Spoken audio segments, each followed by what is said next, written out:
Assalamualaikum warahmatullahi wabarakatuh. Alhamdulillah pemirsa, apa kabarnya? Semoga Allah selalu senantiasa memberikan kita nikmat iman dan kebahagiaan untuk kita semua.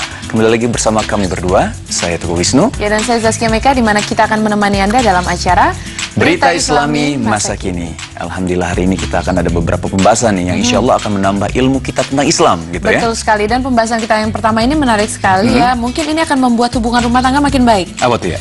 Bener nggak sih kalau ngobrol sama suami istri itu sebenarnya dapat pahala juga? Jadi obrolan suami istri itu merupakan pahala gitu ya? Katanya sih begitu. Makanya bener nggak sih? Langsung aja kita saksikan beritanya berikut ini. Oh Masya Allah, jadi kalau memang itu, tapi aku sebenarnya memang pernah mendengar soal yang itu ya, ketika memang hal-hal yang sebaiknya tidak dilakukan saat umroh. Umroh artinya berkunjung atau berziarah. Setiap orang yang melakukan ibadah haji wajib untuk melakukan umroh, karena umroh merupakan kesatuan dari ibadah haji. Pelaksanaan umroh ini didasarkan pada firman Allah Subhanahu wa Ta'ala yang artinya, dan sempurnakanlah ibadah haji dan umroh karena Allah. Quran Surah Al-Baqarah ayat 196. Mengenai hukum umroh, ada beberapa perbedaan pendapat dari para ulama. Menurut Imam Syafi'i, umroh hukumnya wajib. Sedangkan pendapat dari mazhab Maliki dan mazhab Hanafi, hukum umroh adalah sunnah mu'akkad atau sunnah yang dipentingkan. Sedangkan seperti yang kita ketahui, hukum melaksanakan ibadah haji adalah wajib bagi yang mampu. Seluruh umat muslim dari berbagai penjuru dunia sangatlah ingin pergi ke sana. Bagaimana tidak? Ibadah umroh memiliki pahala yang cukup besar. Apalagi jika ibadah umroh dilakukan pada bulan Ramadan, di mana dikatakan bahwa pahalanya seperti orang yang melakukan ibadah haji. Dari Ibnu Abbas, Rasulullah SAW bersabda, umroh pada bulan Ramadan seperti ibadah haji. Hadis riwayat Bukhari dan Muslim. Tak hanya itu, sudah banyak umat muslim yang membuktikan bahwa jika kita berdoa ketika menjalani ibadah umroh, insya Allah memungkinkan doa kita untuk diijabah Allah cukup besar. Dari Abu Hurairah, Rasulullah SAW bersabda, jamaah haji dan umroh adalah utusan Allah. Apabila mereka berdoa, Allah akan mengabulkannya. Dan apabila mereka beristighfar atau minta ampun, Allah akan mengampuninya. Hadis riwayat An-Nasa'i, Ibnu Majah, Ibnu Hibban, dan Ibnu Huzaimah. Dalam melaksanakan ibadah umroh, ada beberapa peraturan yang harus kita perhatikan. Sebuah peraturan jika dilanggar akan membatalkan ibadah umroh kita, kecuali jika kita membayar dam atau denda sesuai dengan seberapa besarnya peraturan yang dilanggar.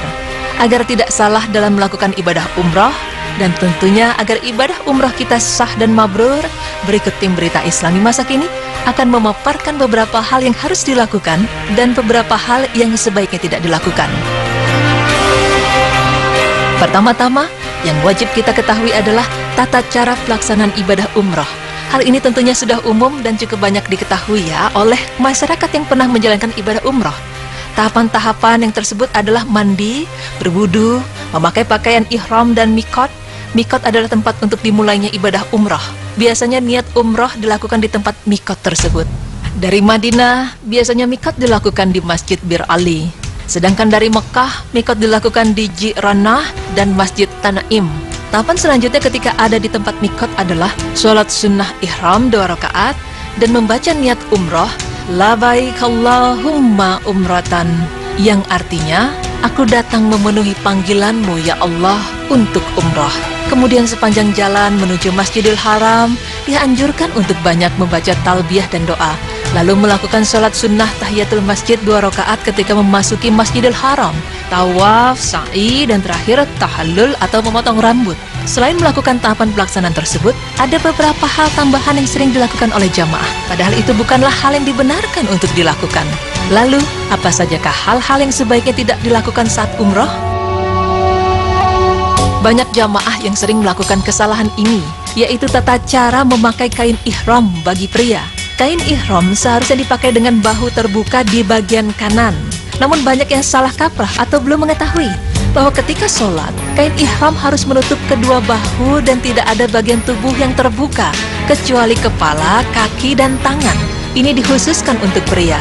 Jadi tidak dibenarkan memakai kain ihram dengan pundak terbuka saat sholat. Para jamaah, khususnya laki-laki, banyak pula yang tidak tahu bahwa sebenarnya mereka diperbolehkan untuk mengganti kain ihram setelah mikot. Jadi tidak perlu takut dikenakan dam. Asalkan kain ihram yang diganti tidak berjahit dan tidak disemprot wewangian. Hal ini berlaku juga bagi wanita. Mereka diperbolehkan mengganti pakaian putih mereka, asalkan tidak disemprotkan wewangian.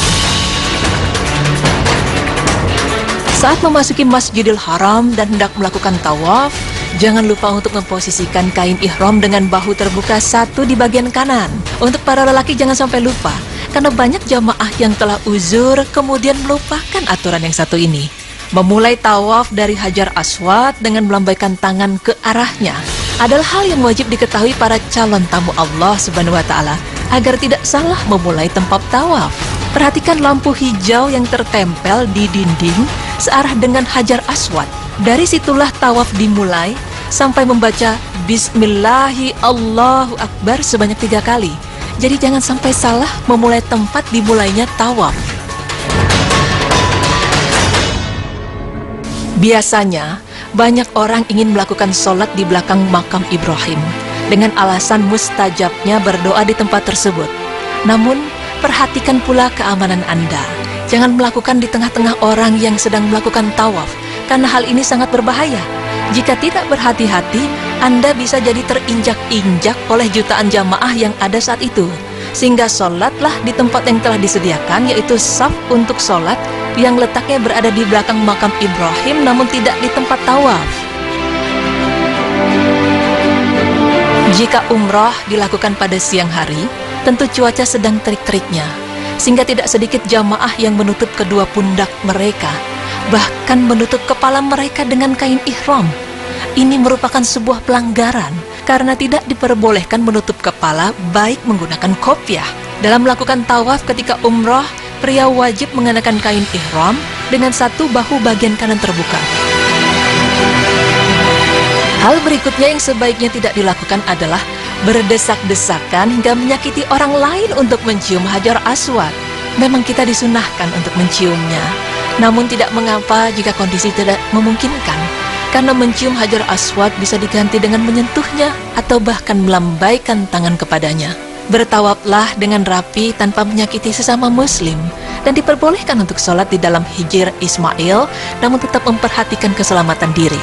Tidak hanya berebutan untuk mencium Hajar Aswad, biasanya banyak pula jamaah yang berebutan nih untuk berdoa di Multazam. Multazam adalah bagian dari Ka'bah yang letaknya di antara Hajar Aswad dan pintu Ka'bah. Banyak yang meyakini Multazam adalah tempat mustajab untuk berdoa. Namun sebaiknya kita jangan berebutan untuk menempelkan badan di Multazam atau pintu Ka'bah. Selain berbahaya, perbuatan itu akan membuat ibadah kita tidak khusyuk kepada Allah.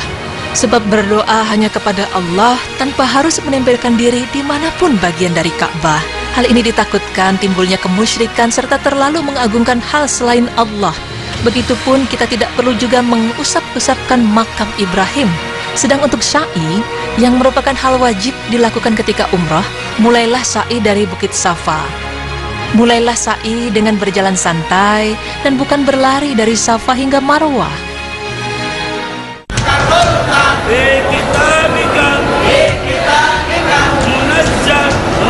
Perbanyaklah zikir atau panjatkanlah doa kepada Allah Subhanahu wa Ta'ala dengan tidak mengeraskan suara, karena itu akan mengganggu kehusyuan orang lain.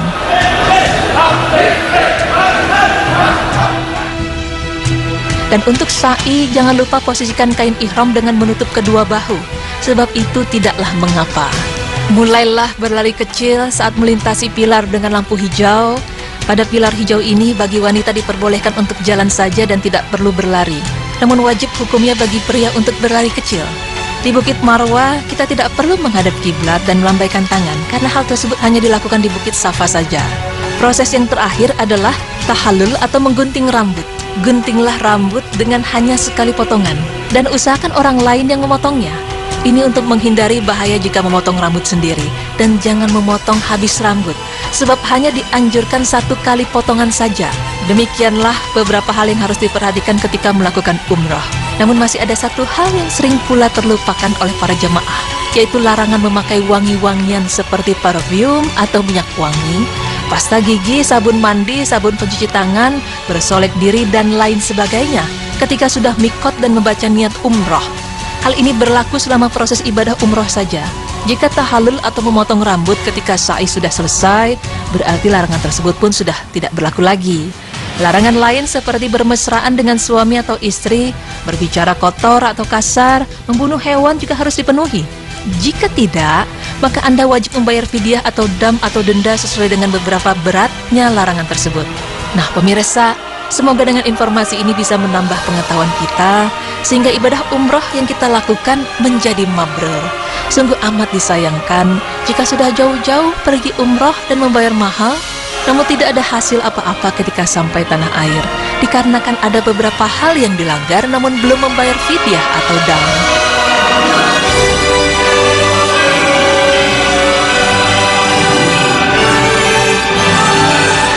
Ya baik pemirsa yang udah penasaran nih, tadi kan kita bahas soal ngobrol sama istri itu dapat pahala.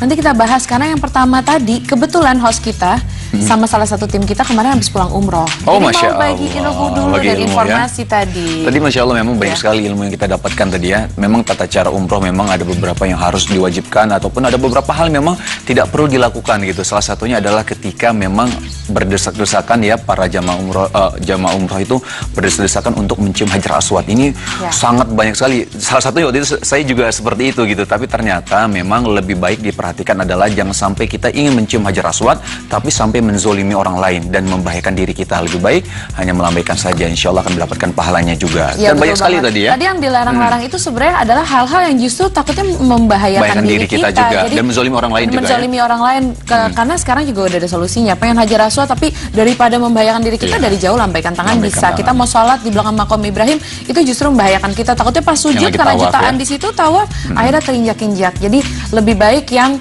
tidak membahayakan kita dan orang lain ya. Betul banget. Masya Allah. Tapi habis ini kita akan bahas tentang itu ya. Aku penasaran nih. Tentang ngobrol sama suami istri itu dapat pahala ya, luar biasa sekali. Langsung gak sabar pengen pulang nanti, pengen ngobrol sama istrinya. Makanya pemirsa jangan kemana-mana, tetap di Berita Islami Masa Kini.